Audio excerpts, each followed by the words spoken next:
for those of you that have joined, this is something many of you come. We do this about monthly. Used to be known as the Security Basecamp Forum. The last 3 months or so, we have worked with Buckler to put on a three-part series, really a little bit more technical in nature.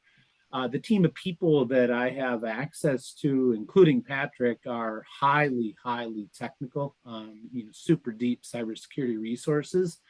And today we're going to talk about something called threat intelligence and how Patrick's going to speak to how you can use threat intelligence to make yourself more secure. Let's go to the next slide.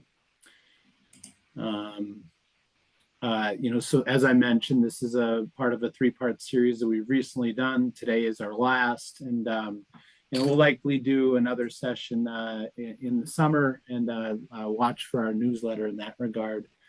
Let's go to the next slide, and I'm just going to kind of rattle through these things. So Security Basecamp, we do 5 things, and as you're going to hear today, the highly technical team we have, Patrick, very much at the pinnacle of that, helps us be better consultants to CISOs. So we have vCISO support services. We do risk assessments, whether that be on you, kind of like an annual physical that you go to learn about what your threats and vulnerabilities are, or that be on your third parties, vendor risk assessments, judging whether or not the third parties you're using in CRM or financial planning or whatever that might be, are they safe, and are you using those vendors in a safe manner?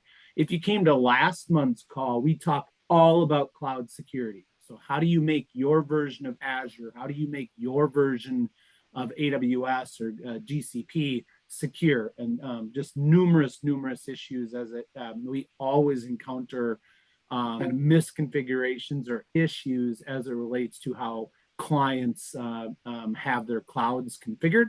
And that can make you exceptionally vulnerable. And then the final thing we do, the most technical thing we do, would be ethical hacking or penetration testing. Knowing your enemy. Today, Patrick's going to talk about that. Nation state hackers, cyber criminals, talk about initial access brokers and what that means and how they can harm you and how that process. So a variety of different types of hackers.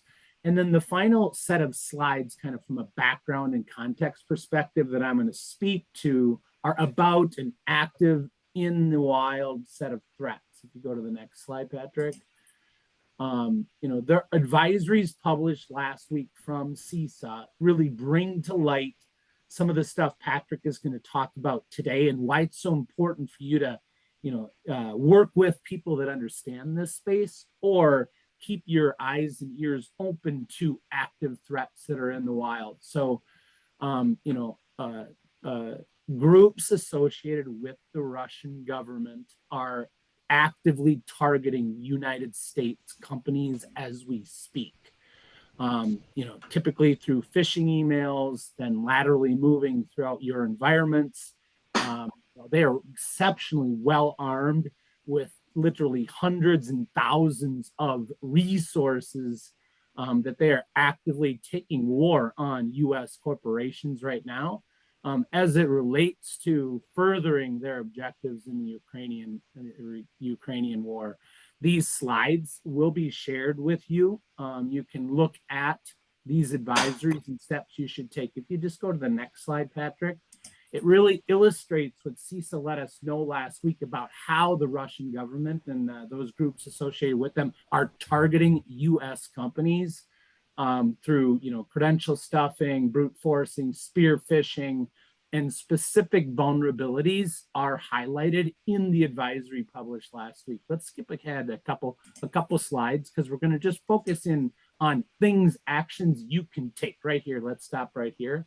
So, if you've done a risk assessment or an annual, physical, cybersecurity physical with us, you hear us talk about network segmentation and how you can implement zero trust principles so that only you and your employees are able to access your environments. It's becoming exceptionally important that companies, even small companies, do a much better job as it relates to logging of security related data Most small to mid-sized businesses today are really not armed or ready to do this. But the regulators, the New York DFS and the SEC, are speaking much more to what you need to be doing as it relates to security event and incident monitoring. And of course, we all know about good antivirus, anti-malware, endpoint detection and response tools. Next slide. And then we're going to turn our attention specifically to Patrick. As it relates to authentication, those of you that have gone through cloud security assessments with us or pen testing assessments with us, you see how we speak to what you can do to better improve authentication, or making sure that only those that are part of your organization that should have access to your resources are the only ones that have access. And there are a variety of ways. Today we do see small companies tending to rely typically on passwords and in many cases, of course, multi-factor authentication. But there's more that we can do to help you ensure that somebody like bad actors associated with the Russian government don't make you a target. And the last thing I'll say in this regard is that oftentimes, even though they are targeting larger organizations, malware and the exploits that they make available or are using ends up infiltrating and harming small companies. So with that, we'll go to the next slide, which is going to be Patrick's first. And I just want to briefly introduce himself. So 3 years ago, I went back to school at night. I've done that 3 times since graduating from my undergrad 30 plus years ago. And I spent over 300 hours at night over a series of about 7 months online listening to the guy you're going to talk to today. So Patrick Cara is an instructor, has literally instructed hundreds of students in cybersecurity. Patrick Cara also has a full-time day job in addition to working with Security Basecamp for an extremely large financial services company. An exceptionally talented cybersecurity professional, masters, 12 plus certifications. He knows what he's talking about, and I look forward to listening to him today as well. So with that, Patrick. Thanks, Paul. You always give the best introductions. I'm just going to have you do mine from now on, whatever I do. So, no, I really appreciate it. I'm happy to be here with you guys today, talk about this very important topic. I thought I would start off with a little bit of context, right? When we're talking about these types of topics, sometimes it can be a bit abstract. So if we can provide a little bit of context, sometimes it helps everybody understand it just a little bit better. So what we're going to look at here is a breach that occurred back in 2017, and it's to this day still one of the largest cybersecurity breaches that have occurred. So there's a lot of information, good information about what happened and what could have been done. So it's a good use case to use for our presentation here. So back in 2017, the credit reporting agency Equifax suffered a massive data breach, and it exposed over 800 million individuals and 88 million businesses worldwide. Their PII data was exposed to the world. And if you're not familiar with PII, it's personally identifiable information. And it can include a whole bunch of things, right? Anything from names to social security numbers to, private health information. So it encompasses a lot of different data. And this is data that a lot of organizations compile or gather on their customers and employees. So just about every organization has PII stored in some capacity. And it's a prime target for threat actors because what threat actors like to do with this type of data is sell it on the black market for other criminal organizations to consume. They can perform some identity theft, could be related to corporate espionage, extortion, and ransomware are other types of attacks that are really popular. And then, of course, we have our phishing and social engineering, which, if you follow cybersecurity, is one of the primary attack vectors that cyber criminals use. So what happened during this breach? It was about May 13th of 2017, where the threat actors were able to gain what we call initial access into the organization. And they did this using a vulnerability that was fairly new for that year. And they were able to identify this vulnerability that existed on Equifax's online dispute portal. So it was a public-facing server, one that was exposed to the internet. And the threat actors were able to compromise this server and get that initial access. A little bit more about that vulnerability. It's a critically rated vulnerability in terms of severity. And like I mentioned previously, it was exploited very quickly after it was initially disclosed. From there, the threat actors were able to move laterally, and that simply just means that they were inside of the organization's network and they were able to compromise other systems within that organization. Throughout the course of that enumeration or that reconnaissance those threat actors were doing, they were able to find some plain text credentials that existed on Equifax's servers. And they were able to leverage those to move deeper into Equifax's network. Once they got into certain servers, databases, they were able to identify the PII that we mentioned previously. And then they began to exfiltrate that data using encryption to disguise the movement of that data out of Equifax's network. Then between May and June, they continued that exfiltration, that gathering of that sensitive data. And it wasn't until July of 29 that Equifax administrators were able to restore some of their tools to what would be a proper functioning state. And after doing that, they were able to identify the malicious activity that was occurring on their network.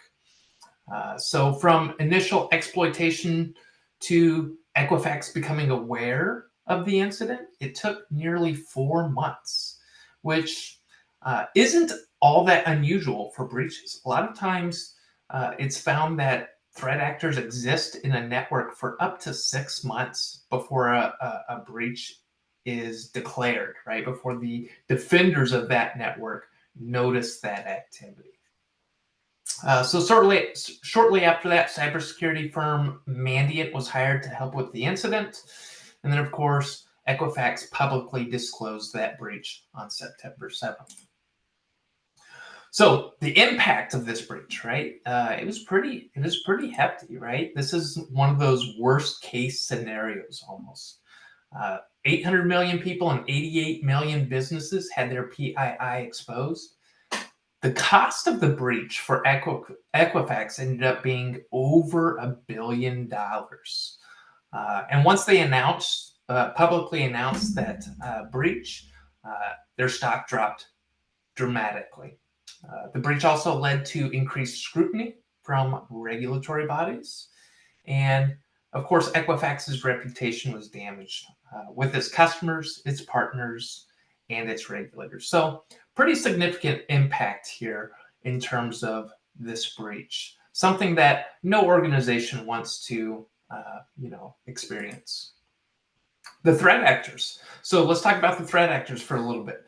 The threat actors were a combination of both initial access brokers and the Chinese military. So it's pretty common. Cyber criminal organizations will go out there. They will perform these types of attacks that get initial access into organizations. And then what they do is they sell that as a commodity, right? They sell it to other threat actors who are interested in, getting the data associated with that company.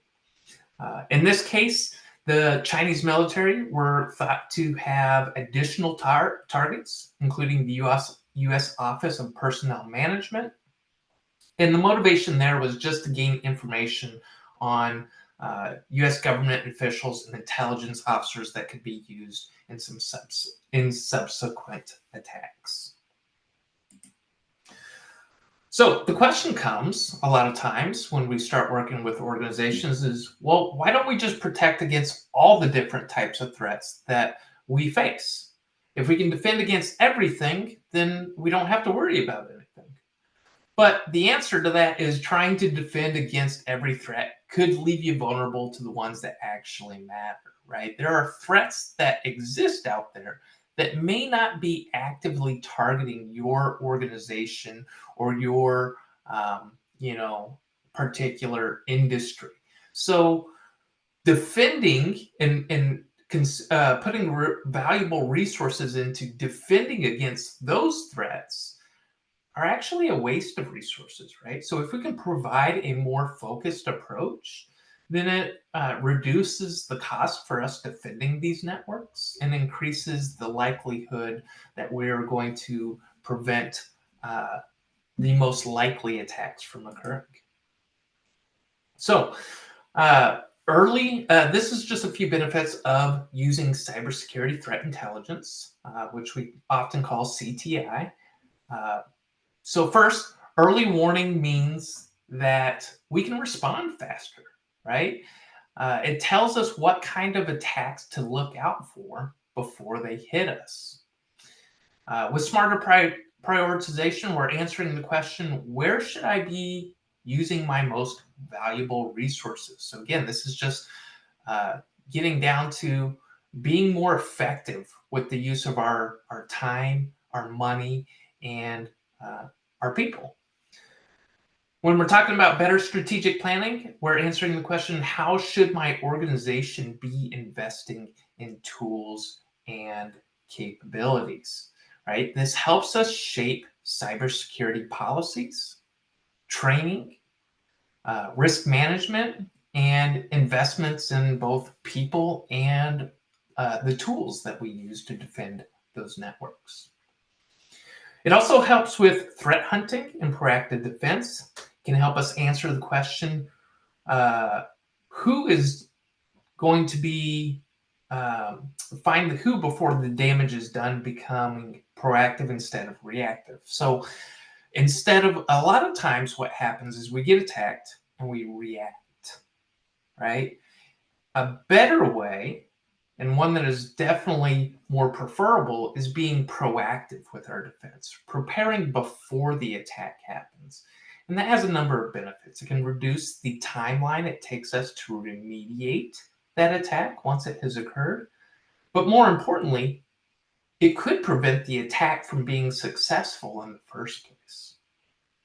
And then, of course, when we're talking about compliance and insurance requirements, this is when regulators and insurance providers come knocking, we'll be better prepared, right? So when it comes to perform that risk assessment or deliver those results to your regulator, you're going to be more prepared. It's going to be more comprehensive.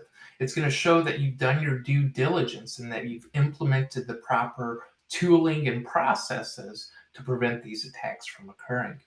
And then, of course, when you're seeking that insurance policy, right, to help mitigate some of the costs, if a breach does occur, you have a better chance of reducing the rates that you're paying for those insurance premiums. Yeah. Can I just interject real quick, Patrick? Of course, yeah. Yeah, we are seeing among our clients and in prospects, people that are paying less in cyber insurance because they know what they're doing.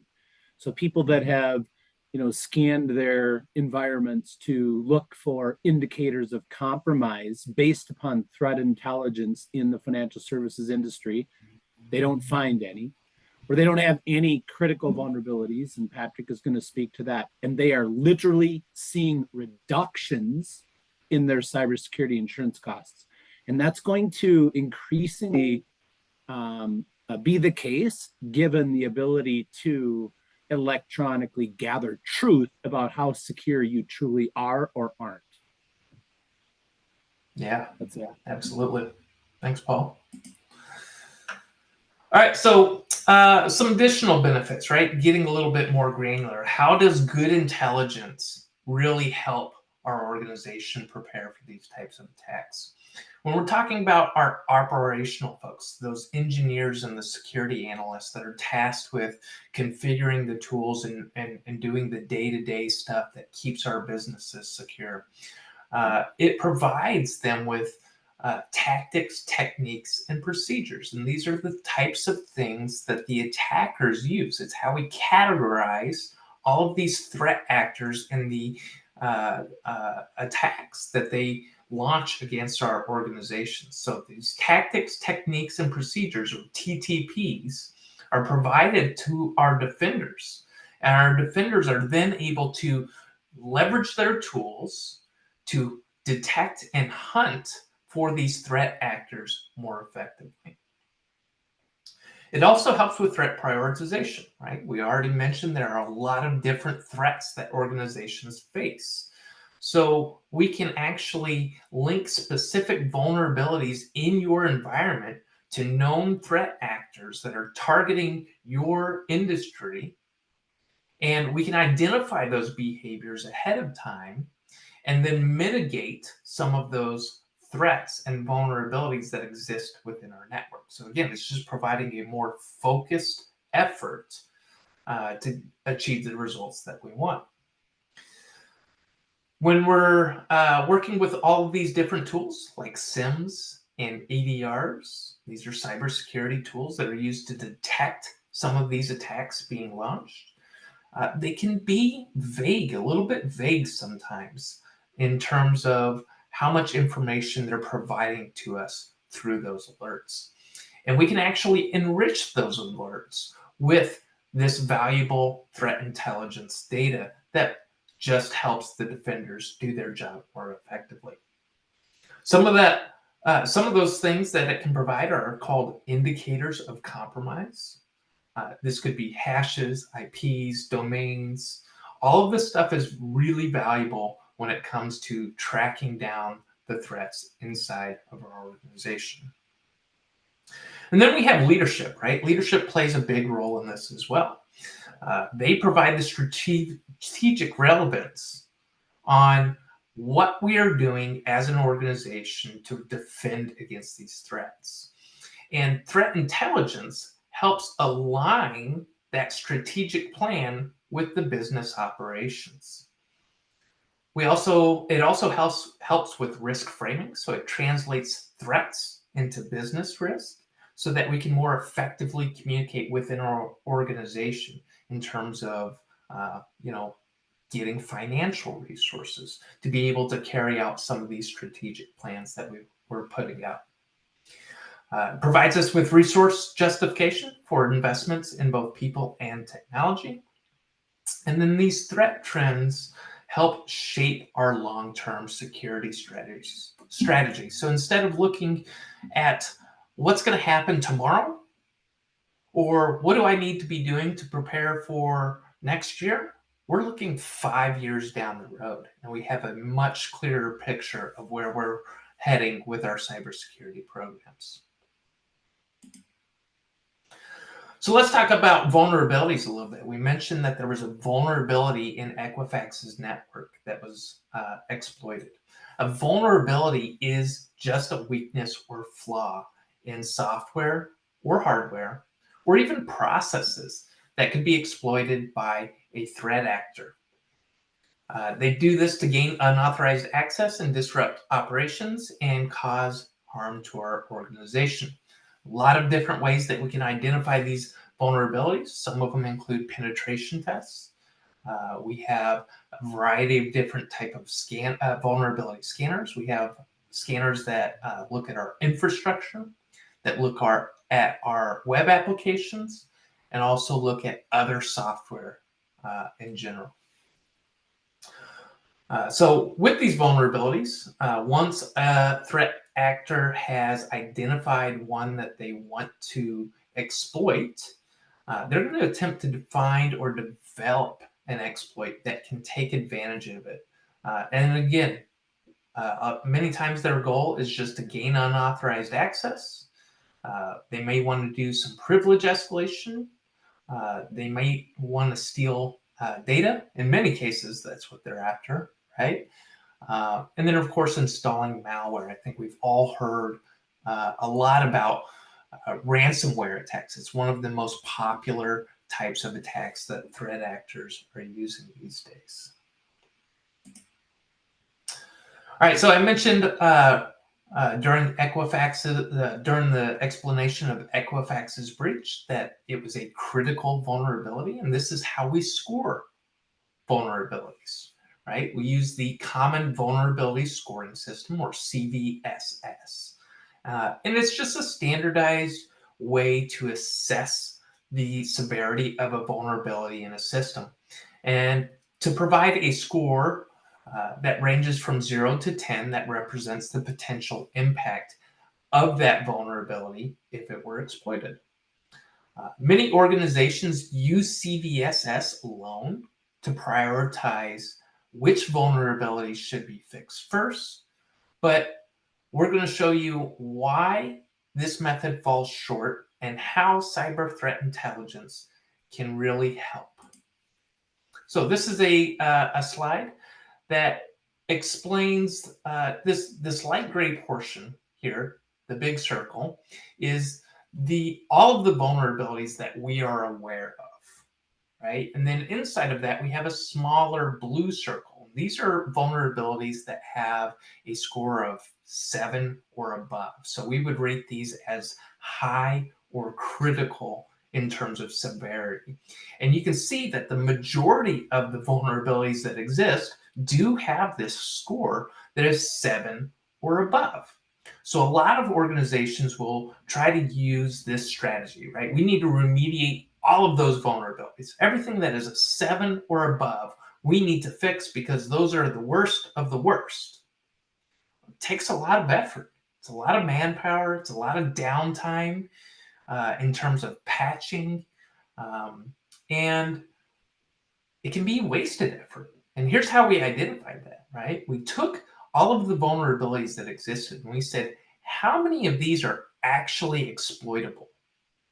How many of these have been seen in another breach, or we know that exploit code exists for these vulnerabilities? And that's what you see here with this small red circle, right? So if we were to focus just on those exploitable vulnerabilities, it's a much more focused approach.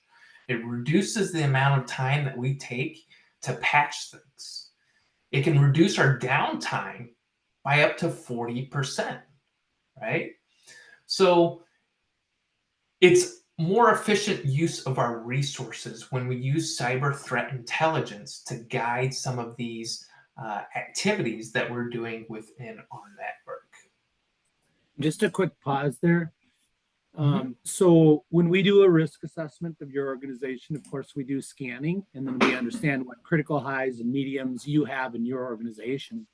Simultaneously, those folks that engage us for the vCISO service, they end up, some of them choose to opt into continuous vulnerability scanning, so they get an understanding of what CVSS, what vulnerabilities they have and what scores they have in their organization.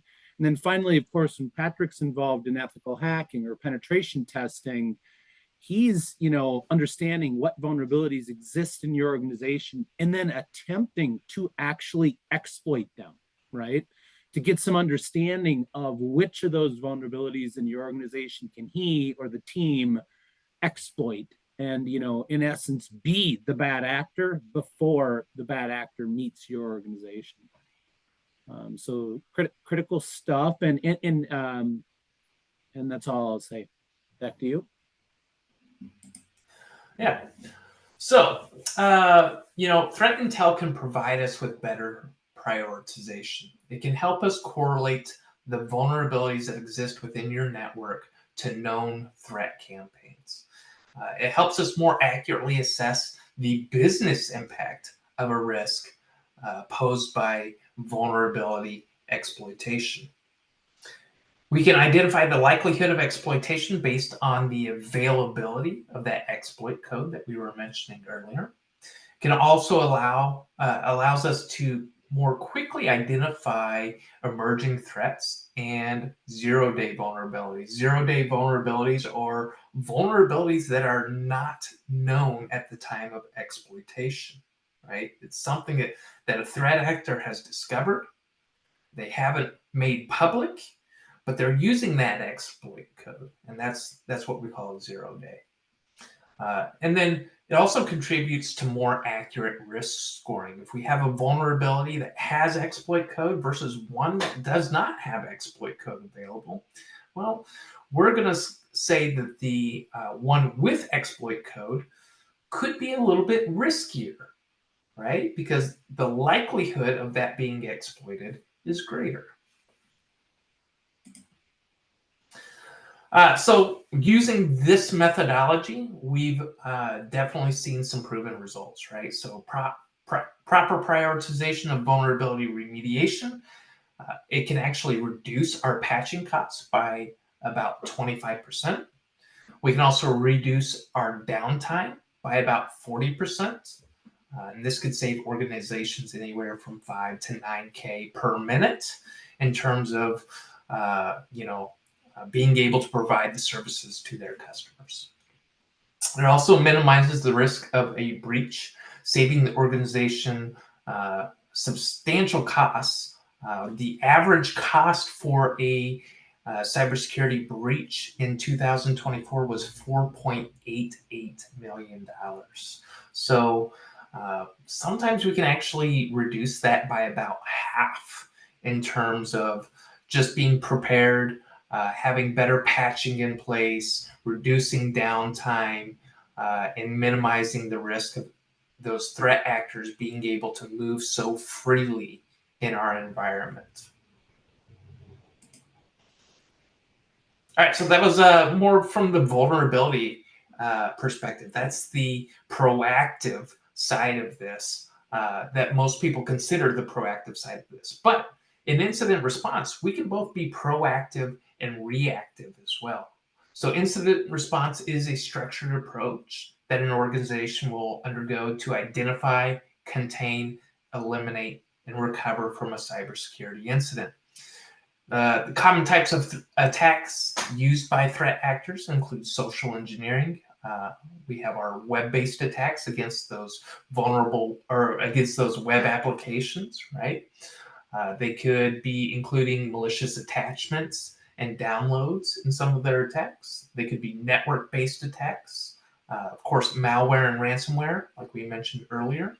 Insider threats. Insider threats are an attack vector that a lot of organizations overlook, right? They have employees that work for them or contractors that work for them. And, we should be able to trust them, but not in all cases, right? Sometimes we do have to be concerned about some of those insider threats.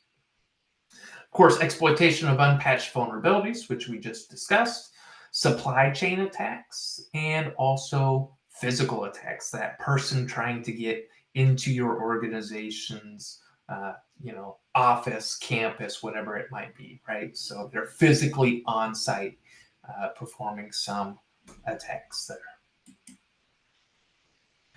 There are many challenges in incident response, right? A lot of times, like I mentioned, we are being reactive. So we discover incidents too late, or when we do discover that incident, we can't quickly identify what is going on. So Mandiant reports reveal that hackers are present on the network for an average of 205 days before being discovered by our defenders. It's not the case every time, but that's a significant amount of time for those threat actors to be in our network and be gathering the data that they need. The teams responsible for incident response may not fully understand the who, what, why, and how behind an attack. They may be more focused on just containing it and mitigating it, which doesn't help us down the road in the future to defend against similar attacks that may occur again. Teams struggle to triage incidents properly, and they often spend a lot of time and resources on low priority alerts. Incident response plans may not exist for new emerging threats, and teams may struggle with explaining the business impact or urgency of incidents to leadership. And then we have this phenomenon called alert fatigue. When our tools are telling us there's something going on, but maybe they're not tuned properly. So they're alerting us too frequently on things that may not be an actual threat. And this is a bit like the boy who cried wolf, right? When you're making a lot of noise saying, hey, look at this, hey, look at this, hey, look at this, the people tasked with responding to those alerts become fatigued, right? And they may miss things. And it's been known to be a factor in many high-profile cybersecurity breaches where alert fatigue was definitely a factor. So now let's look at how threat intelligence can help, right? So real-time intel feeds can alert responders to threats early, reducing the mean time to detect. Attribution can help improve defenses by knowing which threat actors that are actively targeting your organizations and the techniques they're using. So those are those tactics, techniques, and procedures that we were talking about before. We can enrich playbooks, and these playbooks are used to respond to incidents. There are incident responders guides, right? So if we have a more effective plan for addressing those incidents, then we're going to be able to move much more quickly. We can also translate technical threat data into business-aligned language and therefore improve communication between executives and decision makers so that we have a more coordinated approach to our day-to-day operations. We can correlate alerts with known indicators of compromise, and threat intel can help reduce the false positives and noise. So we can tune those alerts, right? And we won't be experiencing that alert fatigue that we talked about on that last slide. And then, of course, we have feedback loops, and these enable teams to update detections and our incident response plans with new intel derived from actual incident analysis.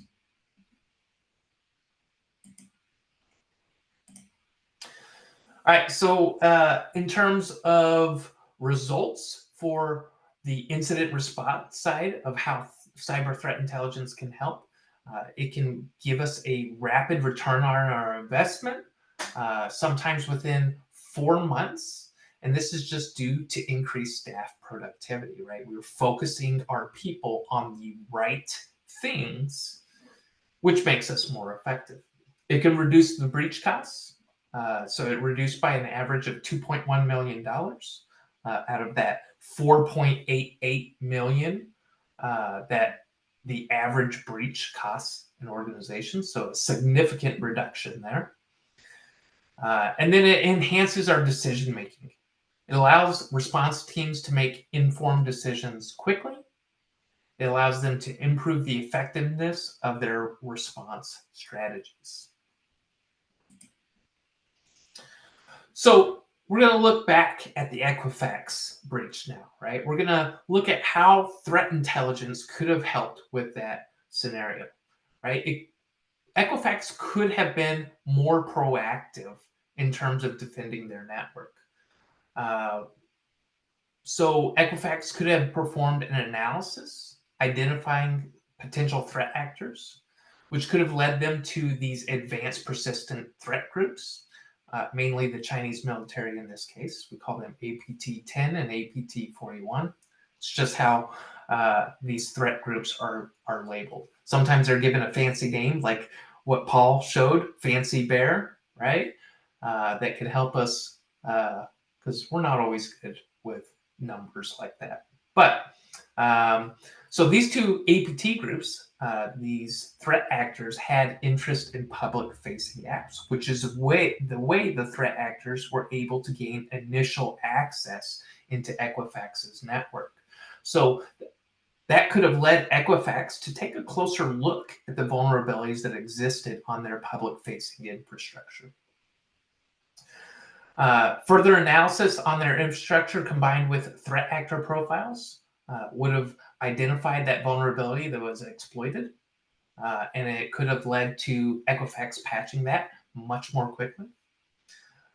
Indicators of attack or indicators of compromise could have alerted these defenders into the attack that was occurring, even if they weren't able to patch that vulnerability before the threat actors attempted to exploit it, right? If we had those indicators of attack loaded into our tools, such as our SIMs and our EDRs, our defenders could have been alerted to this activity. And that might have raised an earlier alarm, and we may have been able to stop that attack sooner. In terms of incident response, once a breach was identified, CTI could have provided us with indicators of compromise, IP addresses, user agent strings, file hashes, command and control domains. It may not have stopped the breach from occurring, but we could have shortened the duration that the attackers were in our network, which would reduce the amount of data that was exposed to those attackers and would have mitigated that breach significantly. Real-time CTI feeds could have flagged anomalous outbound traffic or beaconing behavior earlier. So this could have been traffic that was associated with the exfiltration of all of that sensitive PII. So again, that could have been another point during this breach where we could have known what was occurring and we could have stopped it in its tracks. And then tactics, techniques, and procedures correlation, TTPs. We could have looked at the TTP for exploiting public-facing applications and data exfiltration, and we could have matched that with patterns seen in our logs. All right, finally, we're just going to end with the threat intelligence lifecycle. If we're looking to do incorporate threat intelligence into an organization's daily process, we want to start with planning and direction. What we want to do is we want to identify the intelligence gaps that we have, right? And then we want to identify, how do we fill those gaps? How do we provide the organization with more information so that they can better defend their network and plan strategically? Once we've identified those gaps, we put together a plan to execute the collection of that data that we need to fill that gap. It could be loading logs into a SIM that maybe don't exist at the time, right?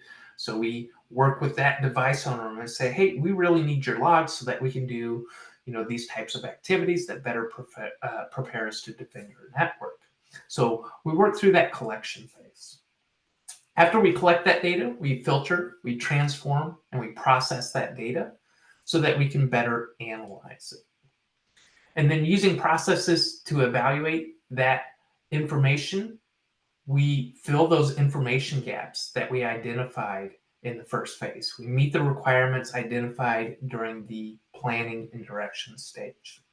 And then we distribute that, the requested intelligence out to the consumer, right?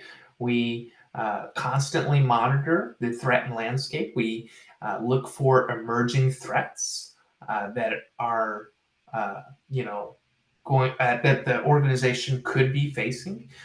We use this whole process in an iterative fashion, right? This isn't a once and done thing. We constantly go through this, right? We look at the new threat landscape, we identify those intelligence gaps, and then we look to fill those intelligence gaps. So hopefully this has been helpful. I'll turn it back over to you, Paul. Yeah, and let's just pause real quick. We'll take questions if you have them. Just a comment. So we have people from Fidelity and Schwab. We have people from very large organizations. We have some people from mid-sized, sophisticated independent broker dealers. We have financial advisors on the call. So a wide range of resources from an organizational perspective. Patrick and I maybe take a couple minutes to just talk about the different ways different size organizations can leverage or access good threat intel. One free method is the CISA alert the CISA alerts that I mentioned at the beginning of the call. Many of you are working with MSSPs that already are getting threat intel from the use of SentinelOne or CrowdStrike or Sophos. Some of you have joined organizations such as FSISAC or kind of industry information sharing groups.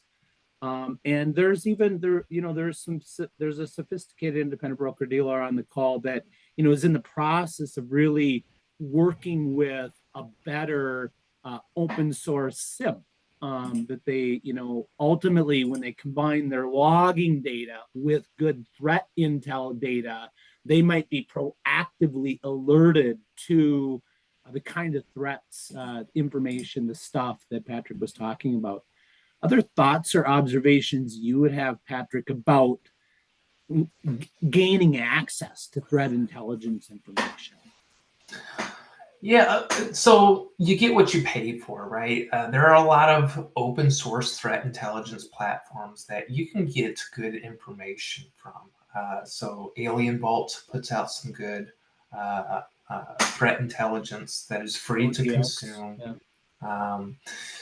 But of course, once you upgrade and you start paying one of these cyber threat intelligence vendors, right, the quality of that information becomes much, much better, right? Because they have the resources to go out there and validate some of that information and improve the confidence of that information. So, some of those vendors could be like Recorded Future,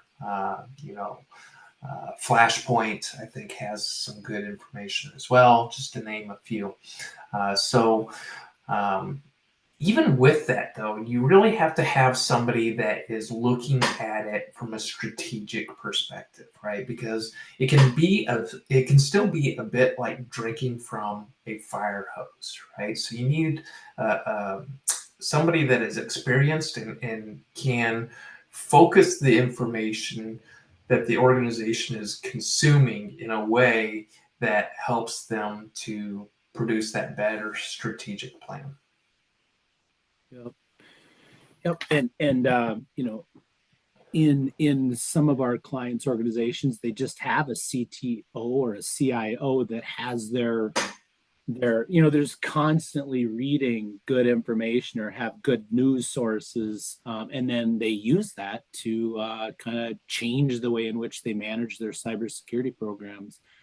With that, Raphael, could we open it up for any comments or questions people would have for Patrick or myself?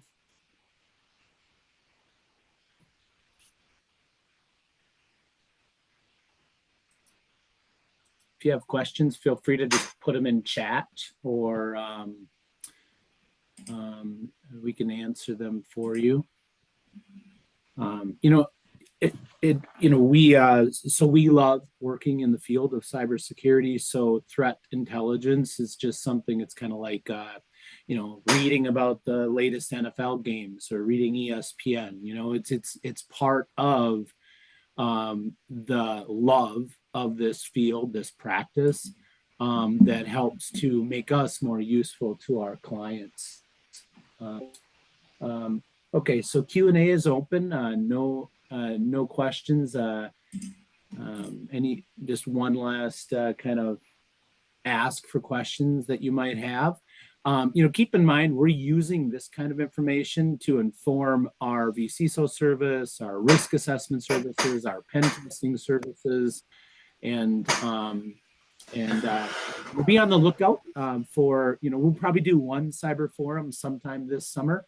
And if you have recommended topics, there's both clients and people that, prospects on the call. If you have topics you want to hear us speak to, let us know. Patrick, just glad I met you 3 years ago, and thank you so much for your time today. Yeah, it looks like there was one question here, though. Oh, okay. So Marco asked, yeah. Go ahead. Marco asked, that basically if the Equifax had invested in the right areas, what could it have cost? What could have been the savings? And interestingly enough, the tools that Equifax needed to detect this breach were in place at the organization. However, they weren't configured properly. There was a TLS certificate that was expired. And on July 29th, that's when the administrators actually restored that capability. And that's when they were flooded with the alerts that were identifying the malicious behavior on their network. So in terms of cost, to prevent this, it's actually very low, right? They had the tools in place to stop this attack. Maybe they were short on personnel, right? They didn't have the resources, the people resources, be able to manage that process effectively, and that's kind of why it fell through the cracks. So we're talking, possibly tens of thousands of dollars, maybe in just additional resources in terms of people and processes and tooling, and it would have prevented this very expensive breach, right? $1.38 billion could have been fixed with tens of thousands of dollars of preparation. Similarly, the target breach, which many of us heard about, improper network segmentation, among other issues, the source issues were also relatively simple. An email compromise related to an HVAC vendor, right? Cost target also about $1 billion. Now, many of us, we do have Schwab and Fidelity on the call, but many of us are not that large. So the cost we would experience would be lower, but think about losing potentially 1 year's worth of net income, or a sizable percentage when through properly prioritizing what threats and vulnerabilities we're going to work with and making sure that we address simple things like renewing certs and preventing email compromise, likely worth the effort. Other questions? Thank you. Thank you, Marco. Okay, great. And there was a question about whether or not we'll share the slides. We most definitely will. And I appreciate you showing up today. Thanks again, Patrick. Have a good rest of the week. Thanks. Bye-bye. See you.